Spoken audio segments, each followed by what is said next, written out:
Hello friends, आप लोग कैसे हैं। उम्मीद करते हैं आप लोग ठीक होंगे, आप लोग हेल्दी होंगे। फिर से क्वेश्चन किया गया है कि हार्मोनल डिसऑर्डर क्या होता है। तो हार्मोन्स हम जानते हैं कि हमारी बॉडी में हार्मोन्स सिक्रीट होते हैं और हार्मोन्स हमारी बॉडी के बहुत सारे फंक्शंस को कंट्रोल करते हैं, बहुत सारे फंक्शंस पर अपना इफेक्ट डालते हैं।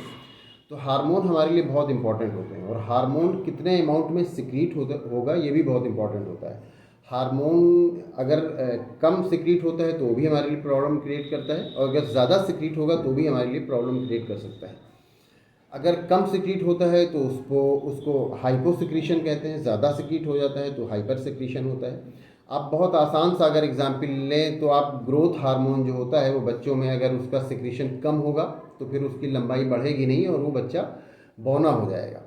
और अगर उसमें हाइपर सिक्रीशन होता है तो फिर बच्चे की लंबाई बहुत ज़्यादा बढ़ जाएगी। तो ज़रा सा सिक्रीशन का फ़र्क आता है, उतने ही में बहुत ज़्यादा इफेक्ट डालता है हार्मोन का सिक्रीशन।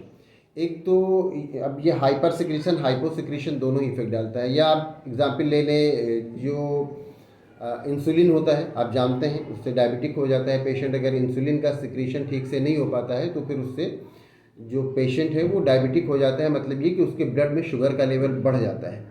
और इसी तरह से अगर आप देखते हैं थायरॉक्सिन, जो कि आप आयोडीन की कमी से होता है। आयोडीन अगर हमारी बॉडी में ठीक से नहीं जाता, बहुत कम अमाउंट में जाता है, तो फिर जो थायरॉक्सिन हार्मोन है उसका सिक्रीशन कम हो जाता है। उसका रिजल्ट ये होता है कि हमें ग्वाइटर हो जाता है, गले में जो घेंघा रोग हो जाता है। तो ये सब हार्मोन के डिसऑर्डर ही हैं। तो हार्मोन्स का सिक्रीशन प्रॉपर अमाउंट में बहुत ज़रूरी है और हार्मोन हमारी बॉडी के बहुत सारे फंक्शन को कंट्रोल करता है और बहुत सारे फंक्शन पर अपना इफेक्ट डालता है। तो हार्मोन का प्रॉपर अमाउंट में सिक्रीट ना हो पाना और उससे जो इफ़ेक्ट पड़ता है हमारी बॉडी पर, उसके प्रॉपर सिक्रीशन ना हो पाने की वजह से, तो उसी को हार्मोनल डिसऑर्डर कहा जाता है। तो उम्मीद करते हैं आपको आपके क्वेश्चन का आंसर मिल गया होगा। अगर इसमें किसी तरह का कोई कन्फ्यूज़न है या कोई क्वेश्चन है तो आप पूछ सकते हैं। Thank you.